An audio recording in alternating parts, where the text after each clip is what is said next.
Everyone fears debt. But the rich? They turn it into leverage.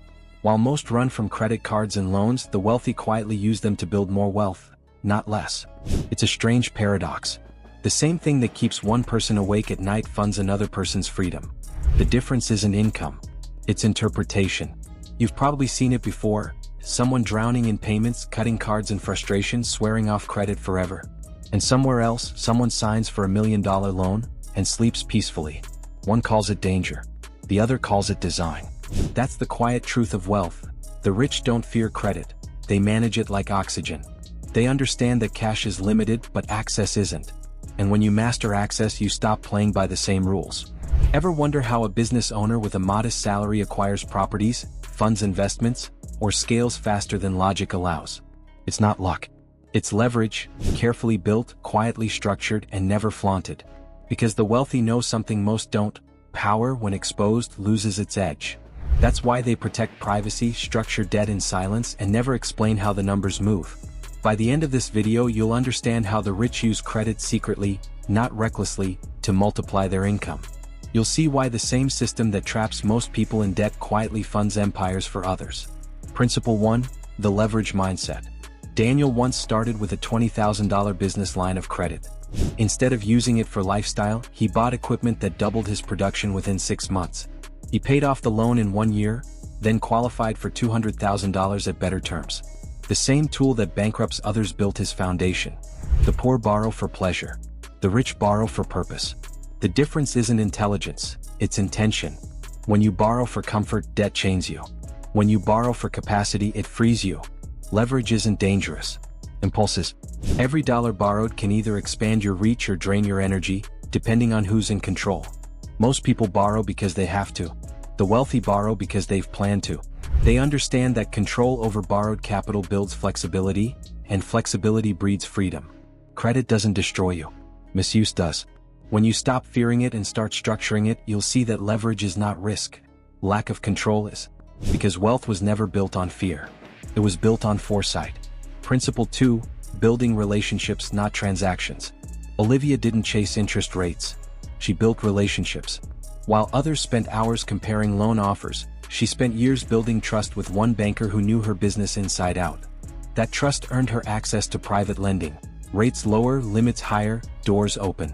To most people, credit is a number. To the wealthy, it's a network. Credit bureaus measure risk. Bankers measure reliability. The rich understand that behind every rate is a relationship, and behind every relationship, an opportunity unseen by the crowd. Every statement you pay, every call you return, every negotiation you handle with grace, it compounds. Not just financially but relationally. If you treat banks like enemies, they'll treat you like a liability. The wealthy treat banks like partners. They understand that reputation in finance is just as powerful as cash in hand. Relationships compound faster than interest. And when you build trust quietly, opportunity no longer requires permission. Principle 3. Using debt to buy cash flow. Ethan borrowed $50,000 to purchase a set of vending machines.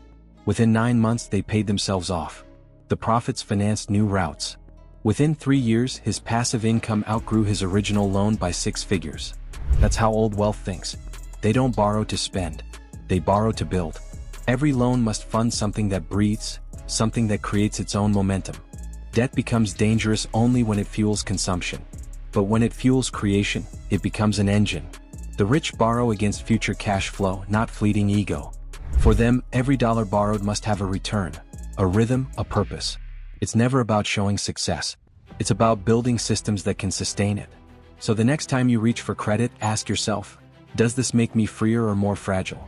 Because freedom is rarely earned through income. It's earned through intelligent debt. Principle 4. Protecting principal with assets. Charlotte used her business line of credit to buy a rental property in a forgotten neighborhood. Her rent covered the loan. The neighborhood revived. 5 years later, the property was worth 40% more. The rich never risk what they can't replace.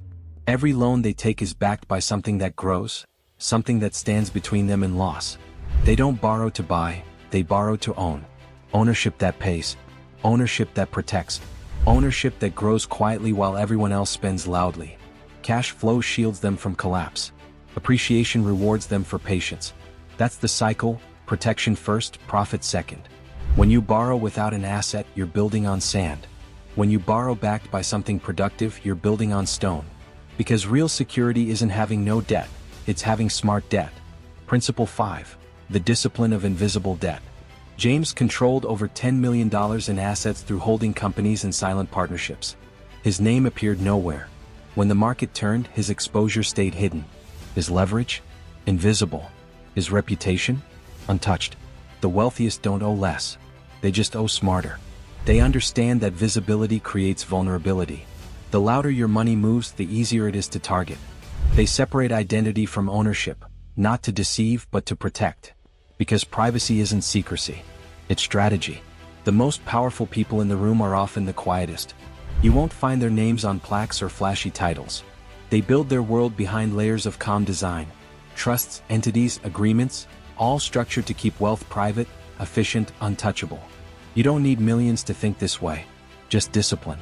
Separate your lifestyle from your leverage. Let your credit exist behind structure, not spotlight. Because true wealth doesn't need attention. It needs protection. Principle 6. Credit as a negotiation tool. Sophia walked into a property negotiation with pre-approved credit lines. The seller lowered the price by 8% just to close faster. Her access became her advantage. That's the hidden power of liquidity. You rarely have to use it to benefit from it. When you can afford to walk away, people move closer. To the wealthy, credit is more than capital. It's leverage in conversation. Access creates confidence, and confidence controls outcomes. The strongest negotiator isn't the one with the loudest bid, it's the one who doesn't need the deal. Credit creates that distance, that quiet upper hand. When you have liquidity, you no longer ask, "Can I afford this?" You ask, "Is this worth it?" And that subtle shift changes everything. Because true power doesn't come from saying yes. It comes from the freedom to say no. Principle 7. Borrowing against stability, not struggle. Noah applied for a line of credit during his best financial year. He never touched it, until a market correction made assets cheaper. His patience became profit. That's how the rich operate. They don't wait for crisis to seek credit. They prepare when things are calm, so opportunity never passes by. Desperation destroys deals. Preparation protects them. When you borrow under stress, you're negotiating from weakness. But when you borrow from stability, you negotiate from strength. The wealthy understand that the time to seek leverage is when you least need it. Credit is always cheapest when it's optional. Applying comfort. Use it in confidence. That's the rhythm. Because timing, not talent, often determines fortune. Principle 8. Turning credit into ownership. Caroline once received a 0% interest business card offer. Instead of ignoring it, she used it to buy specialized equipment she'd been renting monthly. Within a year, she owned the equipment outright. Her costs dropped 30%. Her profits rose quietly. The wealthy don't spend, they convert. Every borrowed dollar is designed to move them closer to ownership. They understand that permanent control over productive assets is worth infinitely more than temporary comfort. Ownership turns debt into leverage. It transforms credit from liability to liquidity. And once something is owned, it no longer costs, it pays. Don't fear the payment. Fear the loop, the endless renting of convenience that keeps you enslaved. Because every payment that ends is freedom regained. Principle 9. Multiplying access through trust. Michael maintained perfect repayment discipline for 5 years. When he approached his banker to fund a new investment, approval came within days. No negotiation, no hesitation. "You've proven consistency," the banker said. "Now we can talk scale." That's the secret most miss. Creditworthiness is a story. Every transaction you complete tells the world how you handle power. The wealthy write that story intentionally. Banks, investors, even opportunities, they all read patterns before they read proposals. When you pay on time, manage quietly, and stay consistent, trust compounds. Eventually, it replaces paperwork. Credit score matters. But your financial character matters more. It's the invisible resume that earns respect long before introductions. Treat every payment as reputation. Because one day your reputation will buy you more than your money can. Principle 10. Using leverage to buy time. Edward refinanced a property, releasing $400,000 in equity. Instead of chasing expansion, he delegated operations. His income stayed the same. His peace doubled. The wealthy use credit not just to grow, but to breathe. They understand that the greatest return on leverage isn't always financial, it's temporal. Money can buy efficiency. Efficiency buys time. Time buys clarity. Leverage is a tool for control, not chaos. When used intentionally, it creates space, room to think, to plan, to live deliberately. The poor borrow to escape. The rich borrow to evolve.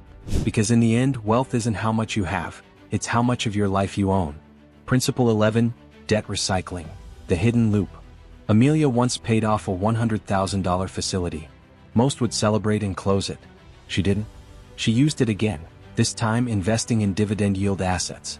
The income covered the payments. The capital grew untouched. That's the cycle the rich understand. Debt is not something to escape but to evolve. They don't terminate leverage. They transfer it. Every payoff becomes potential. Every cleared balance becomes capacity. While most chase debt freedom, the wealthy chase debt function. They treat credit like a current, always moving, always generating, never stagnant. Money sleeps when you stop circulating it. Credit, when recycled correctly, keeps wealth awake. Because the goal was never to be debt-free. It was to be debt-smart. Credit is neither friend nor foe. It's neutral, a mirror reflecting how you handle power. Across generations, the same pattern repeats. Those who fear credit stay small. Those who master it move quietly, efficiently, invisibly. The rich don't worship credit. They respect it. They treat it like electricity, powerful when guided, destructive when misused. They understand that money doesn't create character. It exposes it. Credit doesn't make wealth. It magnifies it, both the wisdom and the weakness behind it. Those who master emotion before leverage build empires. Those who don't become servants to their own impulses. The truth is simple, the system was never unfair. It just rewards calm minds and punishes chaos. Because credit, like wealth, doesn't serve the loud. It serves the disciplined. And in silence, discipline compounds. Because the real currency isn't credit itself, it's control. If you believe real power lies in quiet financial control, comment leverage below. Subscribe and walk the quieter path toward wealth and self-mastery.